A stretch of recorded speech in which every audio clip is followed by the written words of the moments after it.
Hello, it's Amber from Blooms on the Hill. I'm a dying flower farmer and florist, still have my cold. Anyway, today I'm sheltering from the rain, which is on and off. It's been pretty nasty. We've had some pretty bad floods down in Gippsland, and East Gippsland's had fires, and it's all happening at once, and it's only the start of October. Yay! Anyway, today I'm going to talk about planting dahlias from seed, so starting them from seed. I did that for the first time last season. Never grown them from seed before, and I actually saved some of my own seed, so from the season before that, and I was pleasantly surprised. I didn't know how they'd go. They actually grew really tall. I had massively huge plants, much taller than the plants that I grew from tubers. Go figure. But the thing with growing with seeds, if you've never done it before, is that you don't know what you're going to get. It's heaps of fun. So, excuse my voice. So, seeds, I let them be pollinated by the bees. And what happens there, obviously, is a little busy bee goes and visits one flower, then it goes and visits another, cross-pollinates, and what you get is a mix of anything. So, you can collect seeds from the parent plant. So if you're going to be organised, you could note down where you've collected the seed from, but you don't know where its father plant has come from. So you still could get anything, but you might still know that I collected this seed from a winky cavalier. So hopefully it should have some of those traits, and then yeah, you don't know where it's come from if you've let the bees pollinate. You can also pollinate by hand, so that would mean that you would need to shelter those flowers that you were wanting to cross-pollinate. So if you can get one of those little organza bags, one of those little jewellery net bags, put it over your flower, tie it to it, and then use a little paintbrush to transfer the pollen from one flower to the other. That's one way you can do it. It sounds very time consuming to me, so I don't bother with that. I didn't collect any seed last season because bugger off snail, because I just simply had too much to do.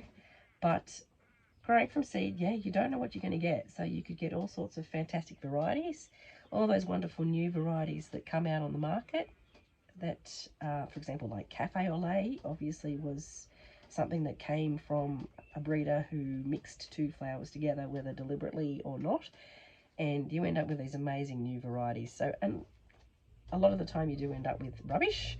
So I had some last season that were tall with very weak stems, that had completely blown out crazy flowers with single petals.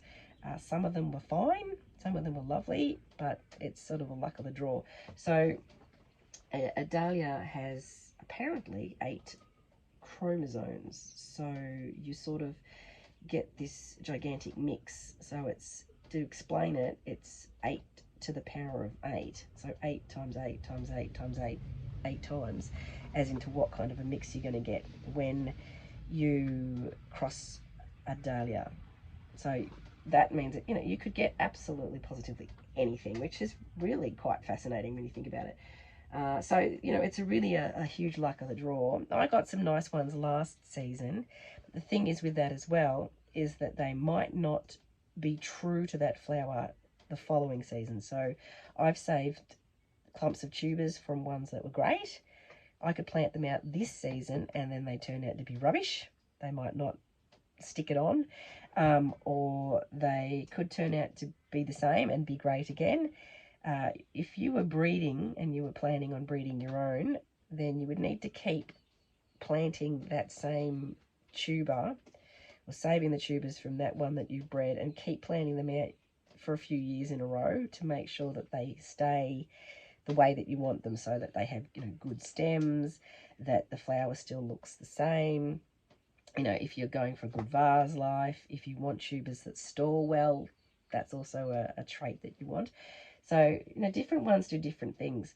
For example, I was talking about this in a previous video, winky cavaliers. I have massive buckets and buckets full of those ones because they simply store well. and the tubers always come out really healthy at the end of winter, no matter where I put them.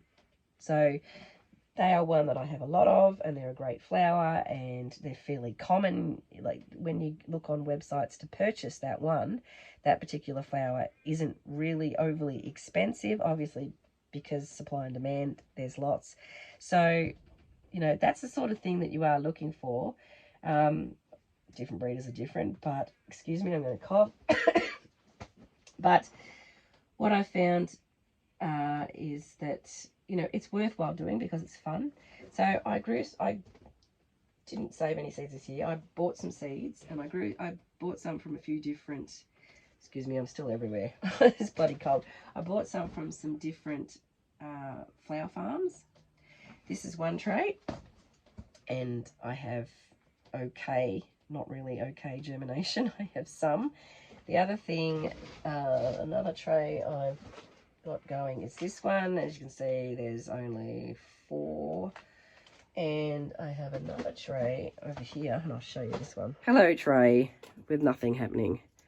So that's depressing. So I'm not going to show you where they've come from, but you've just got to be careful. There's dahlia seeds, and then there's dahlia seeds. So, and I've got another tray too in here, and I have a beautiful, horrible, prickly weed growing. It's great. There's one which has been chewed on by the slugs and snails. I have to open up the door. It's getting real hot in here. So the thing with dahlia seeds and buying them is that you've got to hope that you have fertile seed. So if it's not ripe when the person harvests it, it's going to be no good to you whatsoever. So it could be questionable as to whether some of these seeds that I've purchased were actually ripe seeds, or whether or not they've just not been warm enough to germinate. I've got obviously some that have, but I've moved these dahlia trays. They've actually been in my laundry area because I've been trying to protect the little seedlings from slugs. Slugs and snails absolutely adore baby dahlias. They do get big enough to the point where they don't taste very nice anymore, so they stop attacking them, which is great. But I've sort of been protecting them and having them in there, and probably while doing that, that's I'd say has affected the fact that some haven't germinated. It hasn't been quite warm enough. So I am going to leave these ones in here now. I'm actually going to pop these little seedlings on and then take them back to my laundry where I can protect them from marauding slugs and snails.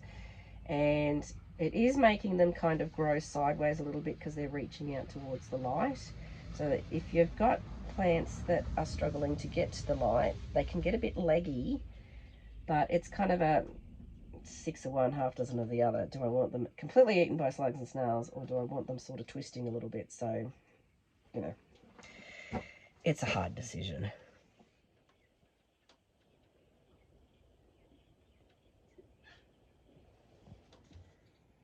So potting on, it's not rocket science.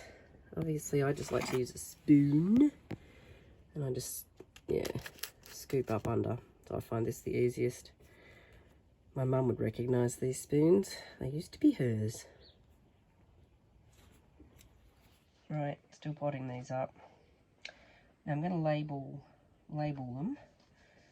So I've got 4 here that are from a particular flower farm. I have noticed that the ones that have germinated are from specific farms, and then ones from other farms just haven't germinated. So it could be that people don't recognise ripe seed, potentially, or that they just haven't harvested it at the same time, or sorry, at the right time. I've just planted all the seeds, because when you buy seeds from a flower farmer, sometimes you'll get 5, sometimes you'll get 10, sometimes you get 15. You don't get a massive amount. So I just put them all in. So me not paying attention as to whether or not they actually look like ripe seed, I don't think I'd really be particularly good at it myself, but I sound like I'm from Middle Earth. Right, I'm writing labels for these two while I'm at it. I probably won't remember what they are later, and I probably won't care. But I usually put labels out when I plant these dahlia seedlings out, and yeah, I do find, however, that the labels don't last. These little plastic ones, they get brittle and break. So if you want to keep a track of what everything is, do write them on something better than plastic, because they fade outside and they do break. Yeah. Okay, so I had 4 trays, so 24 cells in each tray, dahlia seeds planted out, and this is what I've ended up with so far. So I've brought these back into my workshop, studio / laundry / mess room, and just to protect them, so I can baby them here, and I'll leave the others in the greenhouse so they keep a bit warmer, and they might germinate.